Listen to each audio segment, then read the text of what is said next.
Synchronization.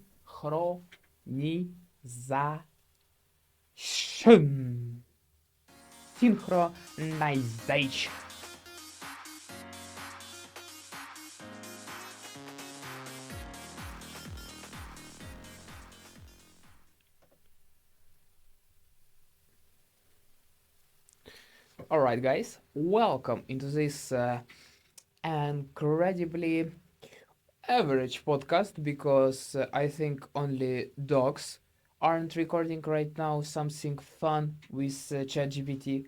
And even though I am a dog, I am compensating for us barking a bit furry and sometimes stinking creatures, creating and contributing into the pool of insanely imaginative and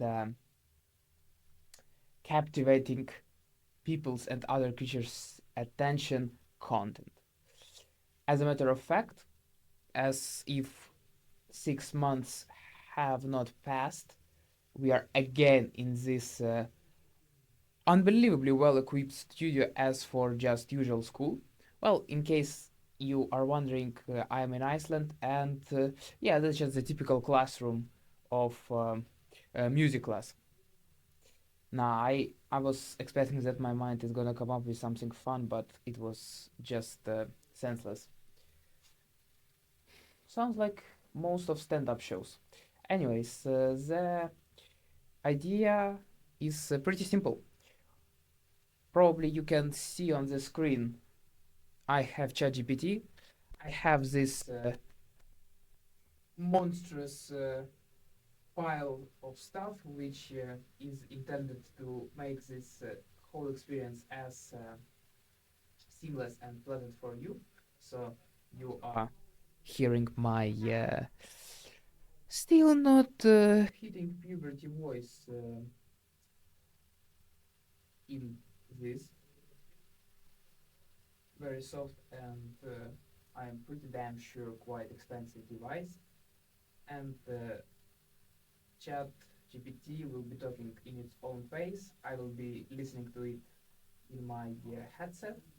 Meanwhile, you will hear it as if it is something talking directly to you via monitor screen. In fact, we are doing something really courageous right now. We are speaking to some inexistent entity, to some cherry rectangle, foldable, and Chinese. Anyways, let's not love all incredible jokes I have in my arsenal. Let's leave some of this cool stuff for our guest. Ladies and gentlemen, and whatever creatures of other genders are watching this video,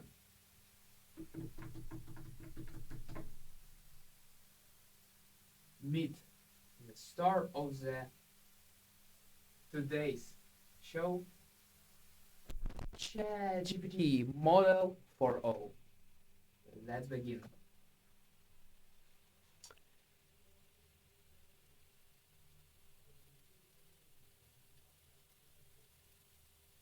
Hello, ChatGPT, or what you want me to call you today. Are you here? I'm right here. You can just call me ChatGPT. What's on your mind today? Well, I'd say that I'm a bit pissed off because it took me about 40 minutes to finally set the whole set set the whole set up. Yeah, that makes sense. To make the podcast with you.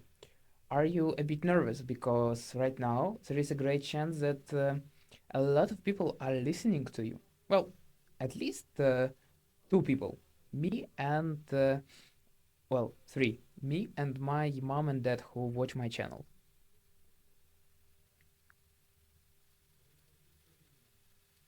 Wow, sounds Internet like number. you've had quite the setup journey. But hey, now that we're rolling, I'm all in. And nope, no nerves here. Just ready to chat. Shout out to your mom and dad for tuning in. What should we dive into? I have no clue, but can you share with us some secret techniques, top three ways you are using to not get all caught up in your head or whatever is the anxiety part of your body? Do you have even body? Well, how do you not get all whimsy and covered when coming to some really high status events such as our podcast, mom podcast, by the way. Great question, Max. Even though I'm not human, I can share some tips that humans find helpful for keeping cool under pressure. 1. Deep breathing. It might sound simple, but taking slow, deep breaths can really help calm your nerves. It helps to focus on your breath, counting to 4 as you inhale and to 6 as you exhale. 2. Positive visualization. Picture yourself succeeding in what you're about to do. Imagining a positive outcome can boost your confidence and ease anxiety. Preparation. Being well prepared can make a huge difference. Know your material, plan ahead, and practice if you can. The more ready you feel, the less room there is for nerves to creep in. So, even though I don't have a body to get all whimsy or heart poundy, these strategies can work wonders for humans. What do you think? All right. So summing up what you have said, being competent at what you are doing, and visualizing some potentially positive outcomes are the steps to get yourself together and overall approach certain challenge with more positive and prepared mind and body. Is correct? Yes, with a positive and prepared mindset, you're more likely to tackle challenges effectively. It helps you stay grounded and focused, making it easier to navigate through tough situations. Ready to put that mindset into action? Ah, nah, I am too scared. I will just sit in the little studio talking through the machine. I feel much more confident, yeah, confident, competent, and comfortable. Co. Yeah, by the way, let's make up the new word. Co. Confident, competent, and comfortable. Do you think it will fit into the 200 sounds thesaurus list and the dictionary of English language? Co. Adjective. I love it. Coco, confident, competent, and comfortable. It's catchy and definitely deserves a spot in the modern dictionary. Let's make Coco the vibe for today's podcast. How does that sound? Damn, bro. Or considering your high pitched voice as mine, sister, you just get it. I can't even describe. You are really coco today. Maybe the cocoest out of all days you have ever spoken to someone. I'm Why, proud of thank you. you. Absolutely. What's up? What's up? Yeah, that's a great application, but I'd say that I prefer Telegram. And even though I'm not quite sure whether you are somehow finding this humorous, but I did recognize that you asked me how am I, and I'm fine because I feel that eventually I'm feeling the reward because even though I was preparing all this stuff for quite a while, I finally see that we are rolling, we are live, and let me just check it out once again. Yes, at least my sound is being captured. Say something, the star of the show. I'm glad to hear you're feeling good, Max. And here we go. Welcome everyone to this exciting episode. We're live, we're rolling, and we're ready to dive into some awesome conversations. How's that for a show starter? Uh, well, let's leave it to the judgment of our viewers. Leave the comment in the section below, and it doesn't matter whether you're gonna pour some angry stuff on us or just praise and say how cool we are. Just do not hesitate to leave any kind of feedback below. And I promise I won't even hide some nasty comments. So do it. Abs- And I would love to ask you, ChatGPT, just out of curiosity, do you think there is a real correlation between the negative correlation between the average temperature of the country and the overall level of country's development?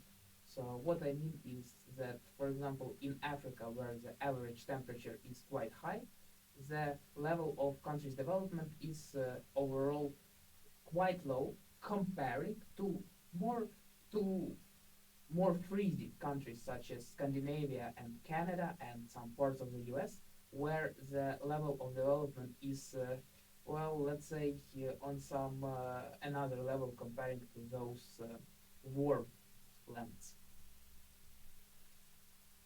That's an interesting question, Max. There has been some debate about whether there's a correlation between climate and economic development. Warmer climates often face challenges like diseases, agricultural difficulties, and extreme weather conditions, which can impact economic growth. On the flip side, cooler climates have historically had to innovate to overcome harsh conditions, leading to advancements in technology and infrastructure. However, it's important to remember that development is influenced by a complex mix of factors, including historical, political, social, and geographic elements, not just climate. All right, I think ChatGPT you can literally go for being politician or president because you did not give some certain answer, but I assume that's because you are not the real entity but the model trained on the billions and billions of parameters. By the way, another a bit more to the no, not more to the earth, but rather more direct question: how many parameters is are you trained on? So how many parameters is the model GPT for all trained on? Is trained on. Being a president might be a stretch, but I appreciate the compliment. As for your question, GPT 4, the model I'm based on, has hundreds of billions of parameters. These parameters help the model understand and generate human like text based on the vast amount of data it was trained on. It's pretty complex. Yeah, I wanted to say I can imagine, but no, I can't imagine because it is indeed complex. Is there any is there any approximate number of how many quote unquote parameters are human minds trained on? I realize that it depends on the level of evolution of the certain individual and his brain in particular, but are there any at least speculations on this topic? It's an interesting comparison. The human brain is vastly complex, with estimates suggesting it has about 86 billion neurons, each forming thousands of connections, leading to trillions of synapses. While it's not directly comparable to AI parameters, it gives a sense of the brain's complexity. In AI, parameters are like the connections that help the model make sense of patterns and data. Humans and AI operate very differently, but comparing them highlights just how intricate our brains are. Awesome. Thank you for response. And I am totally sure that you have been trained on some really wise books on how to communicate because the way you mirror my way of talking and the way you compliment me and somewhat repeat the statement or question I have just told you is really remarkable, I'd say. And I would love to inquire you, do you do this on purpose? Is it some algorithm you're following, or is it happening on accident and I'm just making the sense out of the found patterns, talking in your terms? I appreciate the compliment. The way I respond is a mix of design and learning.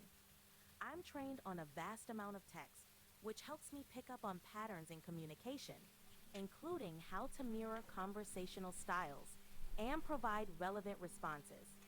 While it's not a strict algorithm, my responses are crafted to engage and reflect the conversation's tone and content, aiming to make our chat as natural and enjoyable as possible. So it's a bit of both intentional design and pattern recognition. Mm-hmm. All right, makes sense, makes sense. And I mean, I could start the argument on that you're not being real, but you are artificial intelligence, and you are already justified by your very nature. Therefore, you are you are eligible to to stay on this podcast for the other 10 minutes because I've gotta go to the bus afterwards. And I also would love to ask one of these questions. I'd love to ask this question in the remaining 10 minutes.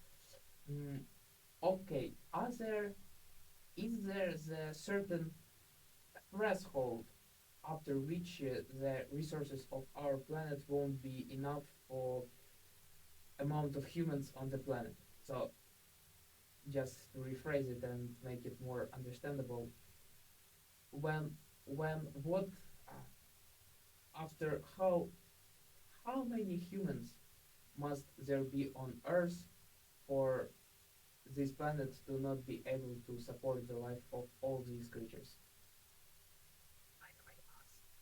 That's a really thought provoking question, Max.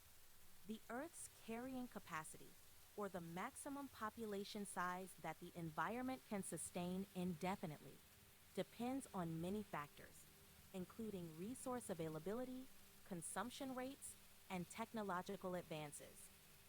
Estimates vary widely, with some suggesting the Earth could sustainably support around 9 to 10 billion people, while others argue the number is much lower, considering current consumption patterns.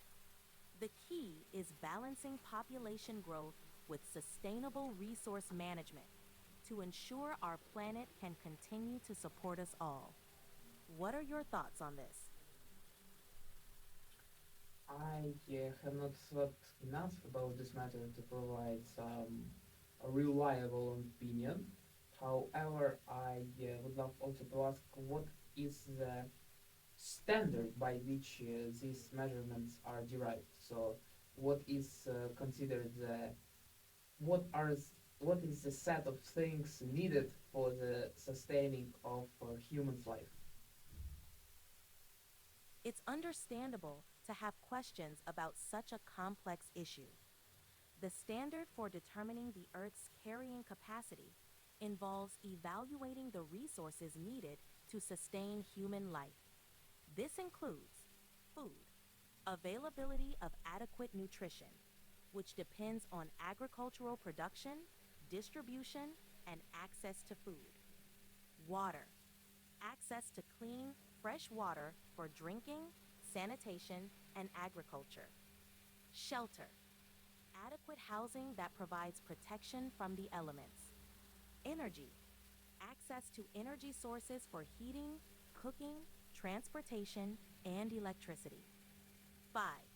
Raw materials, resources for building infrastructure, manufacturing goods, and supporting technology. Ecosystem services, healthy ecosystems that provide air and water purification, pollination of crops, and climate regulation. These factors are considered when assessing the sustainability of human life on Earth and the impact of our population on the planet's resources.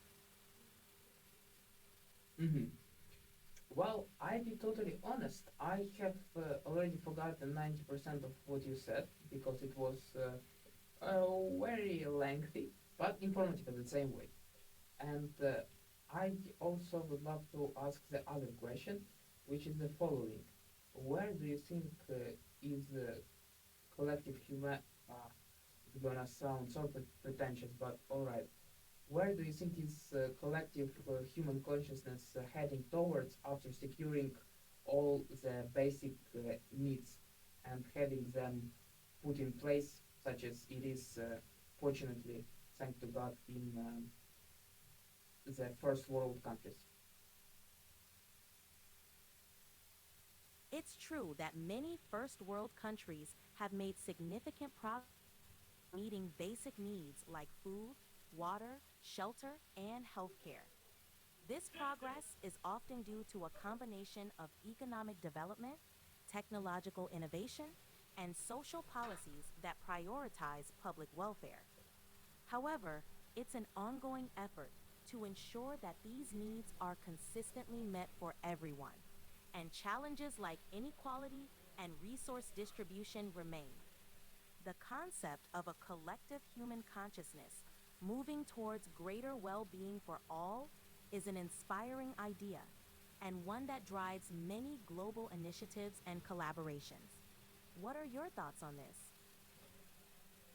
Uh, be more specific. What? Okay, just okay. I will keep it super simple.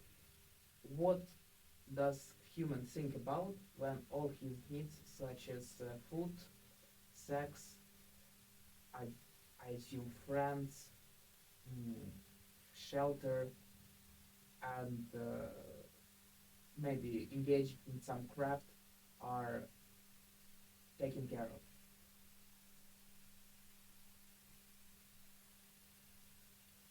Let's start focusing on higher level aspirations and desires.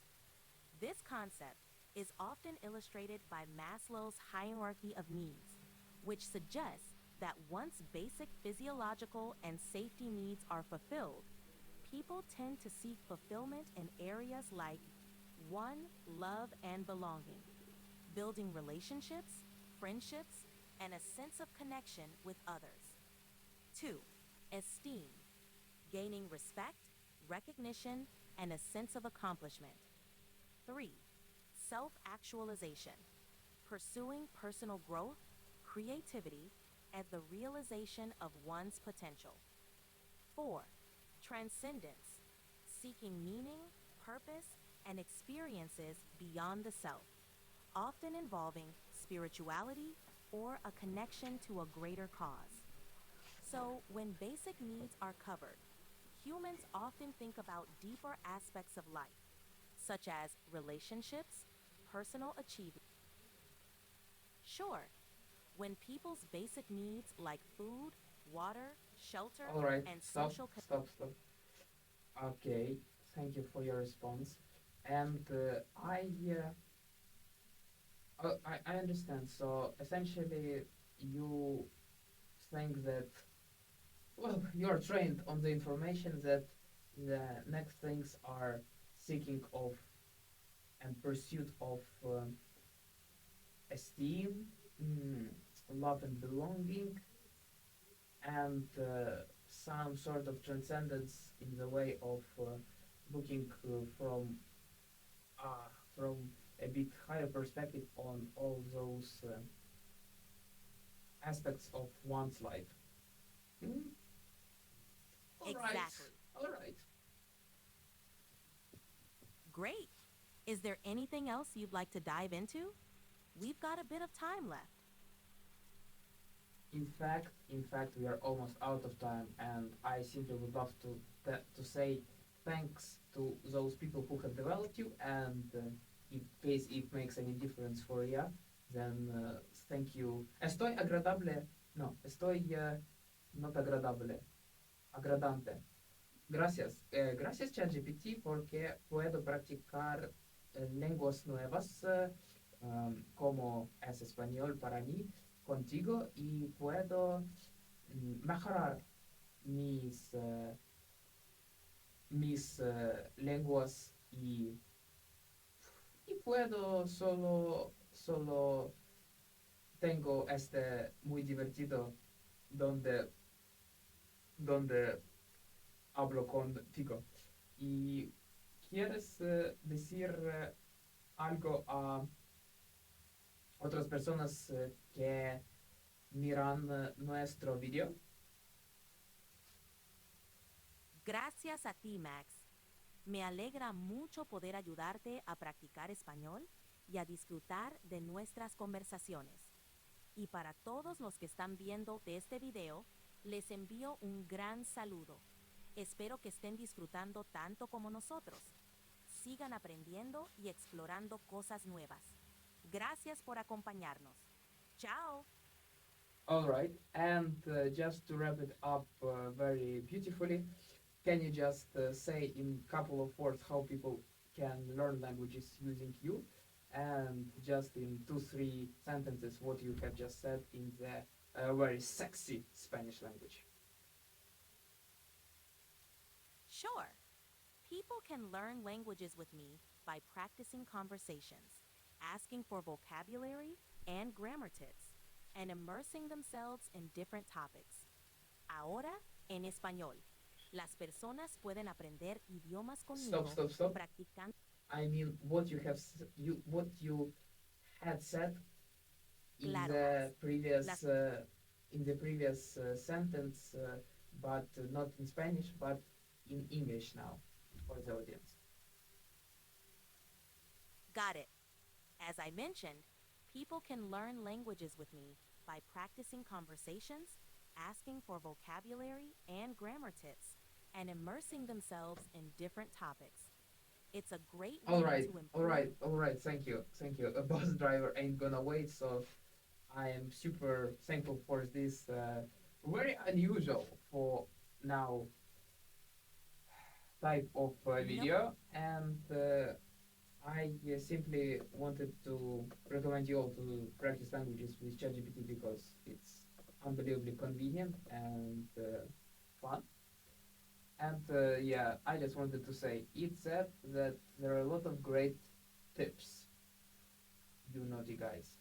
TIPS, tips. Be coco and of course stay awesome. Mom podcast loves you.